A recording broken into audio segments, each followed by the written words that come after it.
우리 사도신경으로 신앙 고백하심으로 5월 22일 월요일 새벽 기도회를 시작하도록 하겠습니다. 전능하사 천지를 만드신 하나님 아버지를 내가 믿사오며 그 외아들 우리 주 예수 그리스도를 믿사오니 이는 성령으로 잉태하사 동정녀 마리아에게 나시고 본디오 빌라도에게 고난을 받으사 십자가에 못 박혀 죽으시고 장사한 지 사흘 만에 죽은 자 가운데서 다시 살아나시며 하늘에 오르사 전능하신 하나님 우편에 앉아 계시다가 저리로서 산 자와 죽은 자를 심판하러 오시리라.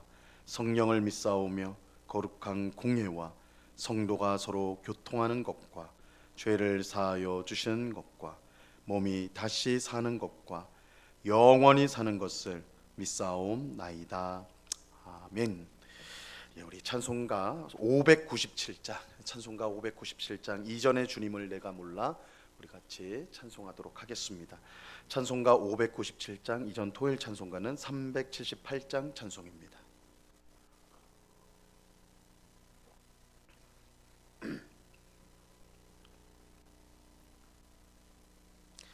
찬송가 597장을 같이 찬송하도록 하겠습니다. 이전에 주님을 내가 몰라 영광의 주님을 비방했다. 지극한 그네 내게 넘쳐 날 불러주시니 고마워라. 나 받은 달란트 얼마론가 나 힘써 그것을 남기어서 갑절로 주님께 바치오면 충성된 종이라 상 주시리. 전하고 무능한 나에게도 귀중한 직분을 맡기셨다. 그 은혜 고맙고 고마워라. 이 생명 바쳐서 충성하리. 나 하는 일들이 하도 적어 큰 열매 눈앞에 안 베어도 주님께 죽도록 충성하면 생명의 면류관 얻으리라. 아멘. 같이 기도하겠습니다. 참 좋으신 아버지 하나님, 감사합니다. 귀하고 복된 주일을 은혜 가운데 보내게 하시고 월요일 첫 시간 주님 앞에 제일 먼저 기도할 수 있는 은혜를 베풀어 주심을 감사합니다. 이번 한 주간도 오직 주님과 동행하게 하여 주시옵소서. 하나님이 싫어하는 모든 것들을 내어버리게 하옵시고 주님의 뜻을 행하는 것이 우리의 기쁨과 즐거움이 되게 하여 주시옵소서. 하나님의 뜻이 우리의 삶 가운데 이루어지기를 늘 기도하는 믿음으로 주님을 기쁘시게 하는 삶을 살아가는 저희가 될 수 있도록 주님 도와 주옵소서. 그러나 주님, 우리의 결심과 우리의 다짐은 얼마나 연약한지요. 돌아서면 변하는 것이 우리의 마음임을 고백합니다. 저희들을 불쌍히 여겨주시고 오직 성령으로 충만하게 하셔서 늘 성령이 이끄시는 대로 살아갈 수 있도록 저희들을 주장하여 주시옵소서. 성령을 따라 심으면 영생을 거두리라고 말씀하셨사오니 성령을 따라 행함으로 무슨 일이든지 성령의 인도하심을 쫓아 행함으로 영생을 그 삶의 열매로 맺어가는 주의 백성들이 다 될 수 있도록 귀한 은혜를 내리워 주시옵소서. 이 시간 주의 말씀을 듣고자 합니다.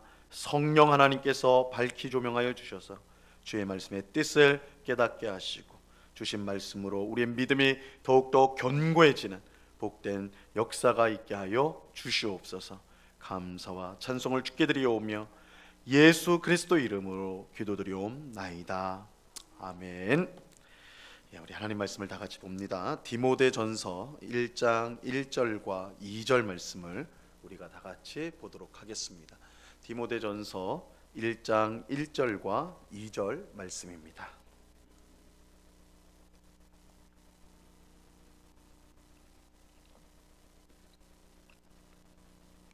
디모데전서 1장 1절과 2절 말씀을 우리가 한 목소리로 하나님의 말씀을 다 같이 읽도록 하겠습니다. 디모데전서 1장 1절과 2절 말씀을 같이 읽습니다. 시작. 우리 구주 하나님과 우리의 소망이신 그리스도 예수의 명령을 따라 그리스도 예수의 사도된 바울은 믿음 안에서 참 아들 된 디모데에게 편지하노니 하나님 아버지와 그리스도 예수 우리 주께로부터 은혜와 긍휼과 평강이 내게 있을지어다. 아멘. 오늘 새벽부터 목회 서신을 설교하도록 하겠습니다. 이 목회 서신은 사도 바울이 목회자인 디모데와 디도에게 쓴 편지이기 때문에 붙여진 이름입니다.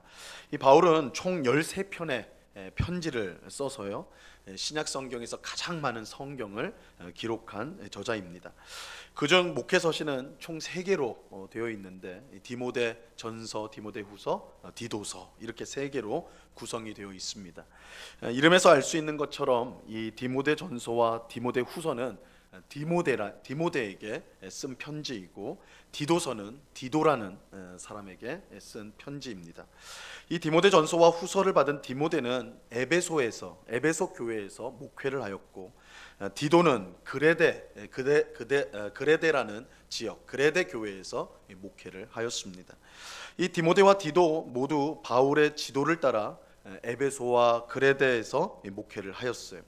디모데전서 1장 3절에 보면요, 이렇게 말씀합니다. 내가 마게도냐로 갈 때에 너를 권하여 에베소에 머물라 한 것은 어떤 사람들을 명하여 다른 교훈을 가르치지 말며. 이 바울이 일이 생겨서 마게도냐로 갈 때에 아마도 이제 디모데랑 같이 동행을 하였던 것 같아요. 이때 디모데를 권면하여서 에베소에 머물도록 하였습니다. 같이 가는 게 아니라 너는 에베소 교회에 머물러라 이렇게 권면을 했던 것 같아요.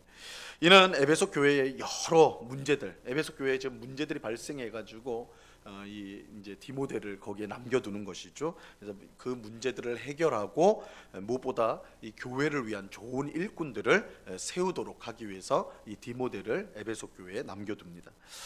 이것은 이제 디도의 경우도 마찬가지예요. 디도서 1장 5절에 보면 내가 너를 그레데에 남겨둔 이유는 남은 일을 정리하고 내가 명한 대로 각 성에 장로들을 세우게 하려 함이라 이렇게 말씀하고 있어요.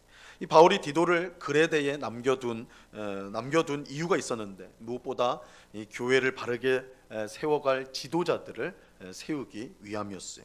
또 교회 안에 있는 여러 문제들을 해결하기 위해서 디도를 그레데에 남겨두었습니다. 이처럼 목회 서신은 바울의 다른 편지와 달리 디모데와 디도라는 이 개인에게 쓴 편지, 우리가 이제 보통 아는 로마서나 고린도 전후서나 빌립보서, 골로새서, 에베소서 이런 성경들은 다 교회 성도들을 대상으로 쓴 편지인데 이 디모데 전후서와 디도서는 디모데와 디도라는 개인에게 쓴 편지라는 이 구별점이 있죠. 그리고 지금 당면한 교회 문제를 해결하고 무엇보다 교회를 위한 좋은 일꾼을 세우기 위한 내용을 담고 있습니다. 그런데 우리는 이 목회 서신이 디모데와 디도라는 개인에게 쓴 편지라고 해서 오늘 우리와는 상관없다고 그렇게 생각해서는 안 됩니다. 우리가 앞으로 이제 내용을 살펴보면서 확인하게 되겠지만 이 목회 서신은 개인에게 준 편지이면서 동시에 이 교회 안에 발생한 문제를 해결하고 또 교회를 위한 훌륭한 일꾼을 세우는 것과 관련 있는 내용을 가지고 있기 때문에 오늘 우리와 또 오늘 우리 교회에 꼭 필요한 성경 말씀이라 할 수가 있습니다. 우리는 목회 서신이 오늘 우리에게 주시는 하나님의 말씀이라는 사실을 믿고 이 말씀을 통해 하나님의 뜻을 발견하고 순종해야 합니다. 그럴 때 우리는 바른 신앙을 가지게 되고 하나님이 인정하시는 일꾼이 되며 그래서 하나님의 교회를 든든히 세워갈 수가 있게 되는 것입니다. 이 은혜가 새벽마다 이 목회 서신을 설교로 듣는 우리 모두에게 임하기를 간절히 바랍니다. 오늘부터 목회 서신의 이제 첫 번째 성경인 디모데전서를 우리가 이제 살펴보겠습니다. 오늘 본문 1절을 한번 보세요. 우리 구주 하나님과 우리의 소망이신 그리스도 예수의 명령을 따라 그리스도 예수의 사도된 바울은. 1절은 편지를 보내는 사람이 누군가, 이게 이제 편지라는 것을 꼭 기억하셔야 돼요. 요즘에는 이 편지 쓸 일이 워낙 없어가지고 이게 좀 서먹할 수도 있겠지만 우리가 편지를 쓸 때는 제일 먼저 쓰는 건 편지를 쓰는 사람이 누구인가, 그것을 이제 밝히게 돼 있죠. 1절에 이제 편지를 보낸 사람이 누구인지를 밝히고 있어요. 이 편지를 보낸 사람은 바울입니다. 근데 바울은 자신을 구주 하나님과 우리의 소망이신 그리스도 예수의 명령을 따라 그리스도 예수의 사도가 된 자가 바울 자신이다, 이렇게 소개를 하고 있어요. 바울은 자신이 원해서 사도가 된 사람이 아닙니다. 하나님과 예수님의 명령을 따라 사도가 되었어. 우리가 아는 것처럼 바울은 처음부터 복음을 전하는 사람이 아니었습니다. 처음부터 예수님을 믿고 따른 사람이 아니었어요. 오히려 바울은 교회와 성도를 핍박하는데 앞장섰던 사람이었습니다. 그는 성도를 핍박하는 것이 하나님을 위한 일이라고 생각하고 최선을 다해서 열심을 가지고 교회를 무너뜨리는 일에 앞장을 선 사람이었어요. 하지만 부활하신 예수님께서 그런 바울 앞에 나타나셨습니다. 부활하신 예수님은 바울에게 왜 나를 핍박하느냐 물으셨어요. 예수님은 바울이 핍박하는 교회와 성도가 곧 자신이라고 밝히신 것입니다. 부활하신 예수님을 만난 바울은 그 자리에서 완전히 변화가 됩니다. 부활하신 예수님을 만나고 그 삶이 완전히 변화가 돼요. 바울은 지금까지 예수님을 하나님께 저주를 받은 자라고 생각을 하였습니다. 왜냐하면 이 구약성경 신명기 21장 23절에 보면 나무에 달린 자는 하나님께 저주를 받은 자라 그렇게 말씀하는데, 예수님은 나무 십자가에서 죽으셨기 때문입니다. 예수님이 나무 십자가에서 죽었다는 것은 이 신명기 말씀에 의하면 하나님께 저주를 받은 자예요. 하나님에게 저주를 받은 자. 그런데 그런 예수님을 메시아로 믿는 교회와 성도들, 바울이 생각할 때는 그들은 하나님께 저주를 받은 자를 하나님의 아들이라, 구원자라, 메시아라 믿으니까 바울이 생각할 때는 이것은 신성 모독인 거예요. 그러니까 하나님의 뜻을 완전히 저버리고 하나님께 저주를 받은 자를 메시아로 믿는다, 있을 수 없는 일이죠. 그래서 바울은 하나님을 위해서 교회와 성도들을 잔인하게 핍박하였던 것입니다. 하지만 부활하신 예수님을 만난 후에 모든 것이 변하게 되었어. 만약 예수님이 저주를 받은 사람이라면 하나님께서 결코 그를 부활시키지 않았을 것입니다. 바울이 그렇게 생각하는 거예요. 부활하신 예수님 만나고는 완전히 자기 이제 생각이 이게 뒤집힌 거예요. 예수님은 저주를, 십자가에서 죽었으니까, 나무 십자가에서 죽은 자니까 저주를 받은 자인데 예수님 부활하셨단 말이에요. 부활하신 예수님을 봤단 말이에요. 근데 부활은 의인이 하는 거예요. 의인, 하나님께서 인정하는 의인이 부활을 하는 것인데, 그럼 예수님은 저주를 받은 자가 아니라 의인이라는 결론이 나오는 것이죠. 그런데 그러면 예수님은 의인인데 그러면 왜 십자가에서 죽었는가? 예수님은 왜 하나님께 저주받은 자가 되었는가? 의인이신 예수님이 왜 저주를 받았는가? 바울은 부활하신 예수님을 만난 후 예수님이 받은 저주는 예수님 자신의 죄 때문이 아니라, 죄가 아닌 우리 죄인들의 죄라는 사실을 깨닫게 된 것입니다. 예수님은 아무 죄가 없는 의인이지만 이 부활을 통해 분명히 드러난 거예요. 부활을 통해 하나님께서 부활을 통해 예수는 의인이다, 하나님의 아들이다, 종이다, 하나님의 종이다, 이걸 드러냈거든요. 하지만 우리를 구원하기 위해서 의인이신 예수님이 우리의 죄를 대신하여 하나님의 저주를 받는 자, 우리가 받아야 될 저주를 대신 받기 위해서 십자가에서 죽으신 거예요. 이 사실을 바울이 부활하신 예수님을 만난 후에 깨닫게 된 것이고, 바로 이 일로 말미암아 바울은 핍박하는 자에서 복음을 전하는 자로 완전히 변화가 된 것이죠. 부활하신 예수님은 변화된 바울에게 곧바로 복음을 전하는 사명을 주셨어요. 그 즉각적이었어요. 예수님 만나자마자 부활하신 예수님은 그에게 복음을 전하는 사명을 주십니다. 부활하신 예수님께서 바울에게 사도의 직분을 주셨어요. 이때부터 바울은 복음을 전하기 위해 자신의 모든 삶을 주님께 드렸습니다. 그는 예수님을 통해 베푸신 하나님의 은혜가 너무나 감사해서 이 수많은 고난과 어려움에도 불구하고 평생 복음을 전하는 삶을 살게 된 것입니다. 이런 이유로 바울은 구주 하나님과 우리의 소망이신 그리스도 예수의 명령을 따라 그리스도 예수의 사도가 되었다. 내가 그렇게 사도가 되었다. 이렇게 고백하고 있는 것입니다. 바울이 사도가 된 것은 그야말로 하나님과 예수님의 놀라운 은혜가 아닐 수가 없는 것이죠. 핍박자인 바울이 복음을 전하는 사도가 되었다는 사실 그 자체가 하나님의 은혜가 얼마나 큰지를 보여주는 명백한 증거가 되는 것입니다. 정도의 차이가 있겠지만 사실 우리 하나님의 놀라운 은혜의 증거, 가장 분명한 증거가 무엇이냐면 바로 우리 자신이, 성도 자신, 바울 자신이 하나님의 은혜, 핍박자에서 복음을 전하는 자로 변화되었던 것처럼 그가 하나님의 은혜의 증거, 가장 분명한 증거인 것처럼 성도인 우리도 마찬가지. 우리가 이제 이전 일들을 잊어버려서 그렇지. 우리가 원래부터 예수 잘 믿고 원래부터 하나님 뜻대로 살았던 사람처럼 우리가 생각하기 쉽지만 사실 우리의 과거는 하나님의 뜻보다는 내 욕심대로, 내 정욕대로 살고자 했던 우리들이거든요. 하나님이 그런 우리들을 택하시고 또한 교회를 통해 우리를 양육하셔서 지금 하나님을 섬기는, 하나님의 말씀에 순종하는 사람으로 우리를 변화시키고 계시거든요. 하나님의 놀라운 은혜의 증거, 가장 분명한 증거가 누구냐? 바로 성도인 우리 자신이다. 변화된 우리 자신이 하나님의 놀라운 은혜의 가장 분명한 증거가 된다. 바울이 그러했듯이 오늘 우리가 하나님의 은혜의 증인들, 증거가라는 사실을 우리가 알아야 합니다. 바울은 자신이 편지를 보낸다고 말한 후에 이제 편지를 받는 사람이 누구인지 밝히고 있습니다. 그리고 그를 축복하지요. 2절을 보시기 바랍니다. 믿음 안에서 참 아들 된 디모데에게 편지하노니 하나님 아버지와 그리스도 예수 우리 주께로부터 은혜와 긍휼과 평강이 내게 있을지어다. 편지를 받은 사람은 디모데입니다. 그런데 바울은 디모데를 소개하면서 믿음 안에서 참 아들이 된 디모데다 이렇게 말하고 있어. 바울은 디모데를 아들이라고 말합니다. 물론 바울과 같은 피를 나누었다는 뜻은 아니에요. 혈육적으로 아들이란 뜻은 아닙니다.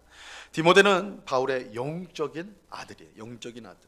사도행전 16장에 보면 바울이 신라와 함께 선교 여행을 할 때에 루스드라라는 지역에 가게 됩니다. 그리고 거기서 디모데를 만나게 돼요. 디모데의 어머니는 믿는 유대 여자였습니다. 근데 그 아버지는 믿는 자가 아니었어요. 헬라인이었어요. 헬라인.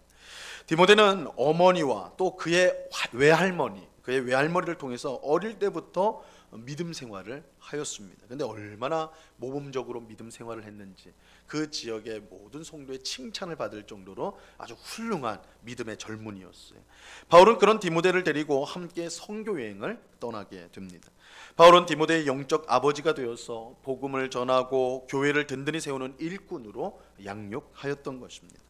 바울은 그런 디모데에게 편지를 쓰면서 하나님과 예수님으로부터 은혜와 긍휼과 평강이 있기를 축복하였습니다. 바울이 이렇게 축복을 한 것은 그저 단순한 축복이 아니에요. 바울이 편지를 쓸 때마다 교회를 축복하였는데 디모데의 경우도 마찬가지입니다. 그런데 이것은 그냥 형식상의 인사치레의 축복이 아니었어요. 에베소 교회에서 목회를 하는 디모데에게 가장 필요한 축복이 뭔가, 복이 뭔가 그것을 생각하고 축복을 한 것입니다. 이 교회를 섬기는 일꾼에게 가장 중요한 것은 돈이나 어떤 능력이나 어떤 지혜가 아니에요. 가장 필요한 것은 하나님의 은혜와 긍휼과 평강이에요. 하나님의 일꾼에게 하나님의 은혜가 필요해요. 하나님이 은혜 주셔야지 지치지 않고 하나님의 일을 감당할 수가 있습니다.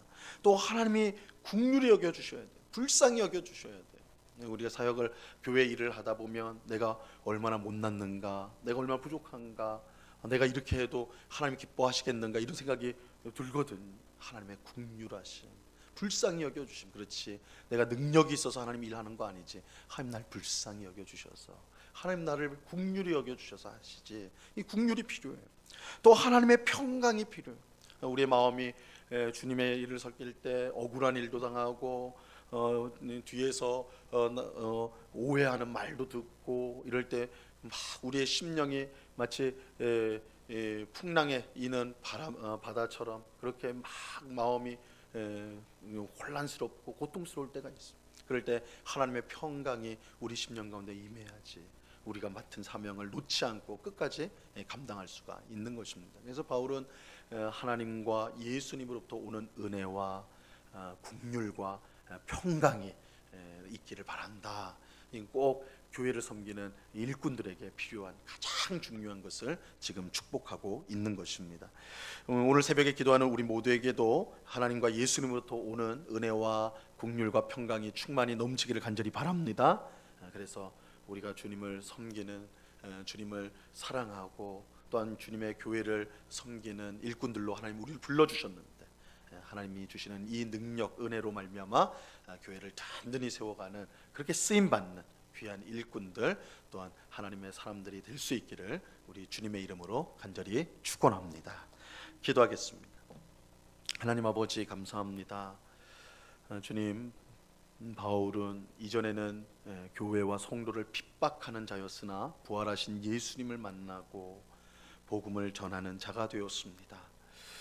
성도가 하나님의 큰 은혜의 가장 분명한 증거입니다. 주님, 우리 자신이 하나님 은혜에 살아있는 증거입니다. 이러한 사실을 기억하고 우리에게 베푸신 은혜, 얼마나 큰 은혜를 베푸셨는가, 우리가 그 은혜를 받았는가 늘 기억하고 하나님께 감사드리는 저희가 되게 하여 주시옵소서.